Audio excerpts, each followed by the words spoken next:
Okay, day 2 of the vlog. I'm glad to be back. I'm trying to learn from yesterday's example. I will keep it shorter, more focused, every day improving. Anyway, I didn't write too much today because the day was filled up with other good stuff. This morning, my dad and I painted the baby room, half of it to be continued next week, which was just the greatest experience to do that together. It was really special. We had a lot of fun. He brought me a pumpkin donut, which I loved. And then I picked up my wife Jessie at the airport. She came back from Denver, and those two things took up basically like more than half the day. But when I got back, and we were continuing to try to de-skunk the house, but when I got back, I did set into work on my horror poem, and I just want to share some of what I worked on today for that. I won't give you all the background on the horror poem today. I just want to zero in on what I was working on. And I have the iPad back, which is huge and helpful.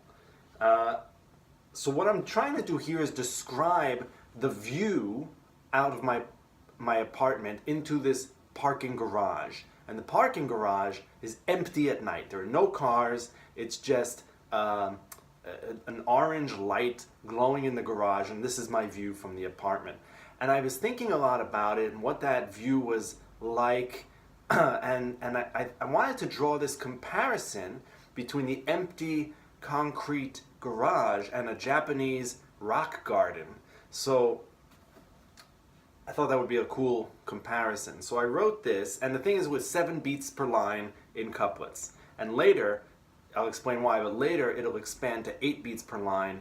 But for now it's 7 beats per line in rhyming couplets. And I wrote this about the view. I said I liked the view, especially at night, the concrete lit by orange bulbs and naked, raked with yellow paint to fit unequal cars in equal spaces, tranquil as a rock garden. You're like, that doesn't rhyme. But it does, it does. I liked the view, especially at night, the concrete lit by orange bulbs and naked, raked with yellow paint to fit unequal cars in equal spaces, tranquil as a rock garden. And so just a few things that I want to share about those lines. Sometimes I want the rhyme to hit hard, but this is a very long work, and if it becomes too much of hearing that rhyme hit so hard, it gets very sing-songy. And so it's important for me to diversify how hard you hear the rhymes. And sometimes you just want it to flow, just like speaking. And sometimes you want the language to be a little more poetic, a little more fancy sounding, but never too fancy. Sometimes you want just plain speaking. And I think it's actually most powerful when it's just plain speaking. And in these lines, it does get a little fancy because I'm trying to draw this kind of fancy comparison. But I just want to point out a couple things. So I say I like the view, especially at night, the concrete lit by orange bulbs and naked. What I mean by naked is that the lot was empty. The concrete's just bare. Raked with yellow paint to fit the cars. So I've used the word here, raked, right next to naked. The concrete was naked, raked with yellow paint. And the reason why this is so cool to me is I wanted to find a word, naked and raked are spelled the same way, some consonant, A-K-E-D. And they look like they should be pronounced the same, but of course they're pronounced differently, naked and raked. But hearing those juxtaposed to me is very satisfying because of that, difference in how they're pronounced. I think that's cool. Also, the word raked is meant to draw attention to the rock garden. It's in conversation with that reference. Because those gardens they rake the sand. The next line, I'm going to use some allusion, some reference to sand to really make 3 references: the raking, the explicit reference of a rock garden, and some reference to sand. And the last thing I just want to point out and say is that I spent a long time trying to figure out what comes next. And I really struggled to find something that rhymes with rock, because that's the rhyme I have to make rhyme. My next couplet goes, unequal cars in equal spaces, tranquil as a rock garden, and now I have 6 beats left and ending with rock. And I can't do it. I'm not finding something.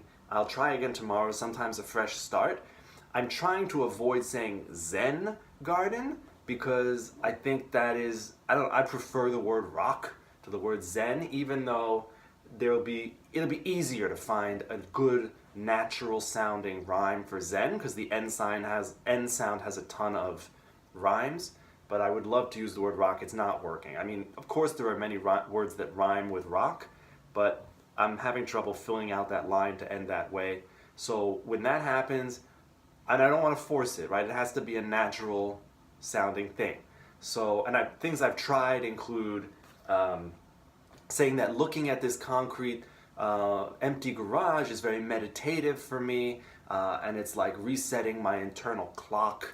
Then I had this idea of, well, clock made me think of the hourglass, so maybe I can draw my sand reference in there because there's sand in the hourglass. And then I was like, oh, the sand clock. And I was like, nobody calls an hourglass a sand clock. That's a terrible idea.